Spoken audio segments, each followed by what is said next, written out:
మీరందరూ వెయిట్ చేస్తూ ఉంటారు. ఓకే, ఎండలో వెయిట్ చేస్తున్నా, మీకు ఇబ్బంది అవుతుంది.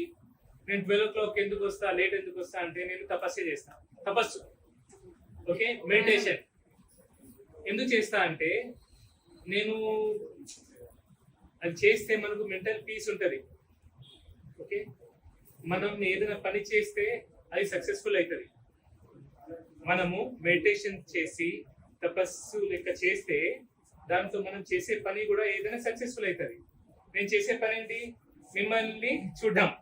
సో మీ రోగాలు మంచిగా అయితేనే ఒక మెంటల్ ఫీలింగ్, నా సాటిస్ఫాక్షన్ అంటే ఆ దేవుడి దయ కూడా మన మీద ఉండాలి కదా, అందుకే కొంచెం లేట్ అవుతుంది. సో మీరు వేరేగా అనుకోకండి, ఓకే, వేరేగా అనుకోకండి.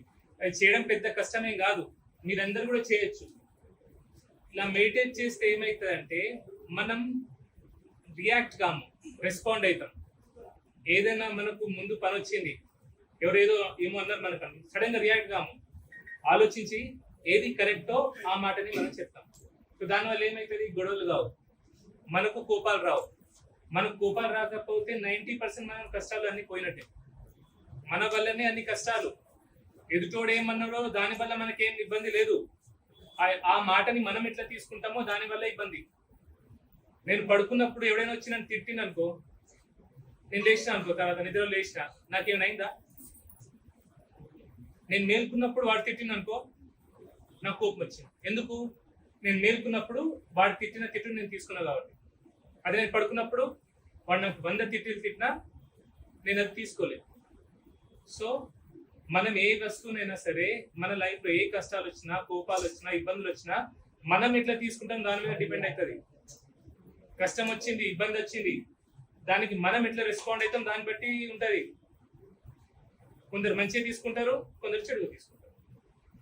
ఓకే, సో మీరు కూడా ఇలా చేయొచ్చు, మెడిటేషన్ చేయొచ్చు. ఇట్లా సింపుల్. మీరు మనసులో ఎప్పుడు కూడా మీకు నచ్చిన దేవుడు, ఏ దేవుడు నచ్చితే ఆ దేవుడు. హిందూస్ ఉన్నారు అనుకోండి, రాముడు, కృష్ణుడు, అమ్మవారు, శివుడు. ఓకే, లోపల ఆ దేవుడిని ధ్యానం చేసుకోవాలా. నమ శివాయ అనుకోవచ్చు, జై శ్రీరామ్ అనుకోవచ్చు, జై శ్రీకృష్ణ అనుకోవచ్చు. అమ్మవారిని గుర్తు చేసుకోవాలి. అది ముస్లిమ్స్ అల్లాని గుర్తు చేసుకోవాలి, క్రిస్టియన్స్ యేసు ప్రభుని గుర్తు చేసుకోవాలి. మరి నేను ఏ దేవుని నమ్మను, నేను హేతువాదుని అంటే ఏం చేయాలంటే మన శ్వాసని గమనించాలా. మీరు ఎప్పుడైతే శ్వాస లోపల తీసుకుంటారో బయట వదులుతారో ఆ శ్వాసని గమనిస్తే మీరు ఎంటైర్ యూనివర్సల్ ఎనర్జీని, ఈ బ్రహ్మాండాన్ని మీరు మనసులో తలుచుకున్నట్టే. నేను అదే చేస్తా చాలాసార్లు, శ్వాస మీద ధ్యాస. అలా చేస్తే మీ జీవితాలు మారిపోతాయి, మీ మాట తీరు మారిపోతుంది, మిమ్మల్ని మీ చుట్టూ ఉన్న వాళ్ళు జనాలు ఎట్లయితే చూస్తారో అది మారిపోతుంది. ఇది నేను చేసిన తర్వాత నా జీవితంలో మార్పులు వచ్చినాయి కాబట్టి నేను మీకు చెప్తున్నా. నా జీవితం ఇంత ముందు ఇట్లా లేకుండే, నా మాటలు కూడా ఇలా లేకుండే. నా పాత వీడియోస్ మీరు చూస్తే మీకు అర్థమవుతుంది స్టార్టింగ్ లో నేను మాట్లాడేది. ఇది చేసిన తర్వాత కొంచెం అయింది. సో ఇది 10 మందికి తెలియాలా, అందరి జీవితాలు బాగుండాలి, మీరందరూ బాగుండాలి. ఓకే, వర్షాకాలం వస్తుంది. ఇప్పుడు వర్షాకాలంలో వర్షం పడుతుంది, రకరకాల జ్వరాలు వస్తాయి. జ్వరాల వల్ల విష జ్వరాలు కూడా వస్తాయి. సో జ్వరం నుంచి మనల్ని మనం కాపాడుకోవాలంటే ఏం చేయాలి? మన ఇమ్యూనిటీ ఎక్కువ ఉండాలి. ఏం తింటే మన ఇమ్యూనిటీ ఎక్కువ అవుతుంది చెప్పండి? ఏం తింటే చెప్పగలరా ఎవరైనా? మందులు మింగితే ఇమ్యూనిటీ పెరగదు, బలం గోళం. ఆహారం, ఆహారంలో ఏది ఇంపార్టెంట్? అన్నిటికంటే ఇంపార్టెంట్ ఏంటి? ప్రోటీన్స్. ప్రోటీన్స్ ఎవరైతే ఉన్నారో ఆయన కరెక్ట్ ఆన్సర్. ప్రోటీన్ తింటే ఇమ్యూనిటీ పెరుగుతుంది. మనం తినే రోజు ఆహారంలో ప్రోటీన్ ఎక్కడ ఉంది చెప్పండి? ఇప్పుడు నువ్వు అన్నం తిన్నావు అనుకో, అందులో ప్రోటీన్ ఏంటి? వెజిటేరియన్స్ కి ప్రోటీన్ ఏంటి తెలుసా మీకు? పప్పులు. పప్పులు ఎక్కువ తినాలి. పప్పులు ఎక్కువ తింటే ప్రోటీన్స్ వస్తాయి. అయితే పప్పులని రాత్రిపూట నానబెట్టాలా, నానబెట్టి పొద్దున వండుకొని తినాలా, ఆ నీళ్లు పారేసి. అప్పుడు బలం మంచిగా బాడీకి అబ్జార్బ్ అవుతుంది, లేదంటే సగం బలమే అబ్జార్బ్ అవుతుంది. గుర్తుంచుకోవాలా. నాన్ వెజిటేరియన్ లో ప్రోటీన్ ఏంటి? మటన్, చికెన్, ఫిష్, ఎగ్స్ అన్ని కూడా ప్రోటీన్స్. సో మనం తినే ఆహారంలో ప్రోటీన్ ఎక్కువ చేస్తే ఇమ్యూనిటీ పెరుగుతుంది, రోగాలు తక్కువ వస్తాయి, జ్వరాలు వచ్చినా తొందరగా నయం అవుతాయి, తక్కువ మందులతో మనం మంచిగా అవుతాం. అన్ని మందులు వాడాల్సిన అవసరం లేదు. నా ఫార్మసీ ఫ్రెండ్స్ ఏం ఫీల్ అవ్వద్దు, ఓకే? ఎందుకంటే మనం అందరం కుటుంబం లాగే. నేను మీకు అగేన్స్ట్ కాదు, ఏ ఫార్మసీ కంపెనీకి, ఏ ఫార్మసీ వాళ్ళకి నేను అగేన్స్ట్ కాదు. నేనేమంటా అంటే అవసరం ఉన్నప్పుడు అవసరం ఉన్న మందులు వాడాలి, అవసరం లేని దగ్గర మందులు వాడకపోతే మంచిది. మందులు ఎక్కువ అవసరం పడకుండా మనం ఆరోగ్యం ఉండాలంటే ఏం చేయాలా? మంచిగా ఆహారం తీసుకోవాలా, లైఫ్ స్టైల్ మోడిఫై చేసుకోవాలా, ఆహారంతో పాటు మనం ఎక్సర్సైజ్ చేయాలా, ఓకే? సో ఈ విషయాలన్నీ నేను డైలీ చెప్తున్నా, నిన్న మొన్న కూడా వీడియోస్ లో పెట్టిన. సో ఇప్పుడైతే మీకు ఏం డౌట్ లేదు, డైట్ గురించి ఏం డౌట్ లేదు కదా. నేను మళ్ళీ లోపల వచ్చి ఏం ఎక్స్ప్లెయిన్ చేయను, వీడియోస్ అన్ని మీకు వాళ్ళు ఇచ్చి ఉంటారు, మీకు చెప్పుంటారు. ఏమైనా డౌట్ ఉంటే వాళ్ళని అడగండి, ఎందుకంటే ఒక్కొక్కరికి నేను మళ్ళీ చెప్పడం కష్టం, ఓకే? ఏమైనా ఇబ్బంది ఉంటే స్టాఫ్ అడగండి, రిసెప్షన్ అడగండి, క్లారిఫై చేస్తాం. ఇప్పుడు వేరే డౌట్స్ ఏం లేవు. అపాయింట్మెంట్స్ అందరికి దొరుకుతున్నాయా?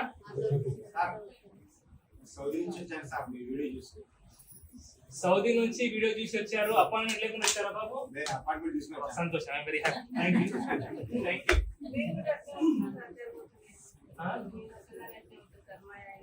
ఒకదాన్ని వచ్చినావా? నెక్స్ట్ టైం ఇప్పుడు చూస్తా, ఫస్ట్ మేడం చూస్తుంది, తర్వాత నేను చూస్తా. నెక్స్ట్ టైం అపాయింట్మెంట్ తీసుకొని రావాలి. అపాయింట్మెంట్ తీసుకోండి మేడం, అపాయింట్మెంట్ లేని వాళ్ళని ఈసారి మేడం చూస్తారు. అవును మేడం, మీకు అపాయింట్మెంట్స్ ఉన్నాయి కదా అందరికి?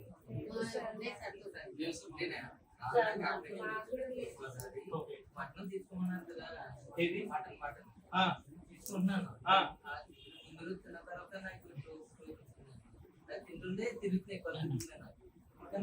నేను మిమ్మల్ని చూసిన ఫస్ట్ టైం వచ్చాను.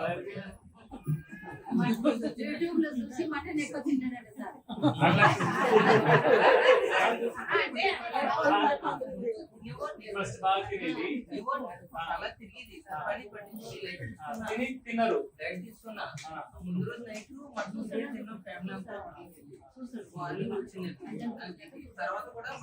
బీపీ ఉందా మీకు? బీపీ గోళీ వాడేది కదా? వాడేవారా? ఏ నూనె వాడేది మీరు? ఫ్రీడమ్. సరే సరే, అదే మళ్ళీ ట్రై చేస్తున్నాను. తిన్న తర్వాత కూడా 2 సార్లు ట్రై చేస్తే కాలు తగ్గడం అలా జరిగింది. నేను ఇప్పుడు నేను అపాయింట్మెంట్ ఉంది కదా మీకు, లోపల మాట్లాడతాం. నూనె అనేది మెయిన్ కారణం యాక్చువల్లీ, ఫ్యాట్స్, ఓకే? సో మీరు అందరూ కూడా మినెసోటా కొరోనరీ హార్ట్ స్టడీ ఇది ఒకటి ఉంటుంది. నేను దీని గురించి కూడా ఆల్రెడీ మాట్లాడినా. నేను నెయ్యి గురించి, మటన్ గురించి, నాన్ వెజ్ గురించి, కూరగాయల నుంచి, పప్పుల గురించి, పండ్ల గురించి అన్ని నేను మాట్లాడినవన్నీ కూడా నా యూట్యూబ్ ఛానల్లో ఇప్పుడు ఉన్నాయి. సో మీకు ఏమైనా డౌట్ రెఫర్ చేయండి, నేను ప్రతిసారి మాట్లాడలేకపోవచ్చు. మమ్మీ ఓకే, ఇప్పుడు చెప్పిన వాటిలో ఏమైనా డౌట్ ఉందా మీకు?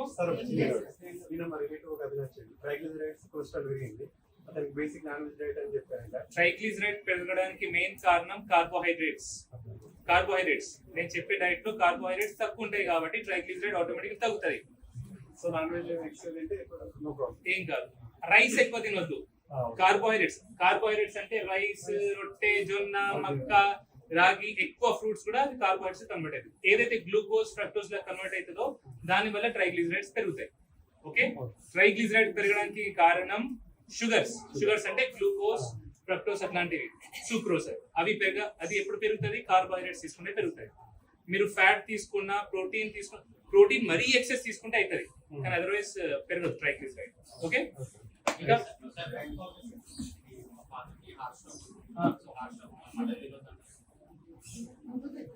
నేను ఏదైనా మోడరేషన్ లో తింటే ఏం కాదు. ఇన్ఫాక్ట్ హార్ట్ కి కోఎంజైమ్ Q కావాలి. కోఎంజైమ్ Q అని ఉంటది. మేక గుండె ఉంటుందా? మేక గుండెలో కోఎంజైమ్ Q ఎక్కువ ఉంటది, అది గుండెకి మంచిది. నేను చెప్పే నమ్మకండి. ఒక్కసారి ఇంగ్లీష్ చాట్ జీపీటీ, గూగుల్ ఉంది కదా, కోఎంజైమ్ Q మటన్ హార్ట్ అని కొట్టండి.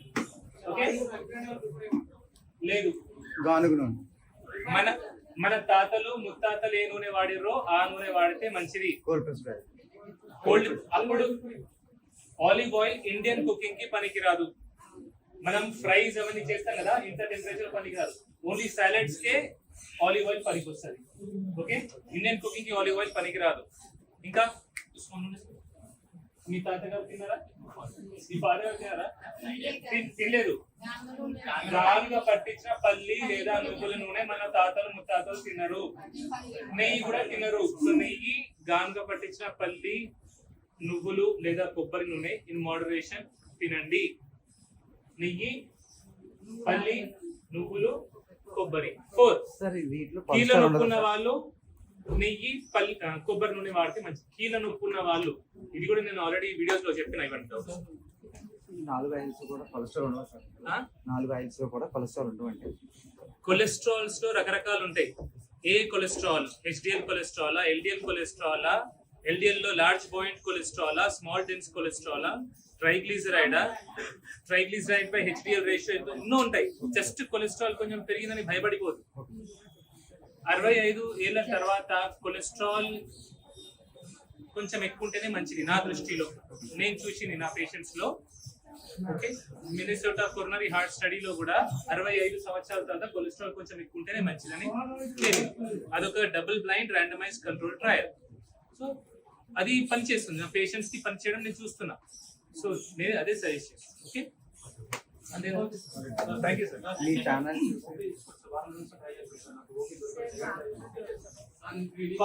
పావని మేడం అపాయింట్మెంట్ తీసుకుంటారు. పావని మేడం చూసిన తర్వాత నేను తొందరగా చూస్తా. అపాయింట్మెంట్ లేని వాళ్ళకి, అపాయింట్మెంట్ ఉన్న వాళ్ళకి మంచిగా చూస్తా. తొందరగా ఫస్ట్ చూస్తా. Okay okay mummy.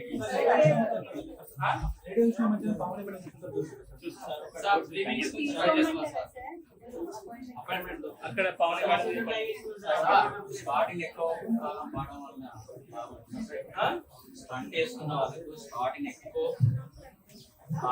ఇది పర్సనల్ కదా, ఇండివిజువల్ క్వశ్చన్ కదా, గ్లోబల్ మాట్లాడతాం. అదే ఫస్ట్ మేడం తీసుకుంటా. ఓకే సరే, కానీ ఎవరు కూడా మేము మెడిటేషన్ చేస్తాం, తపస్సు చేస్తాం ఎవరంటే లేదు, వెళ్ళిపోతున్నారు.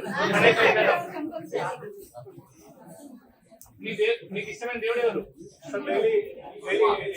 దేవుడు దేవుడు శివుడు. శివుడు ఏ దేవుడు ఇష్టమో ఆ దేవుడిది ఎప్పుడు నిరంతరం.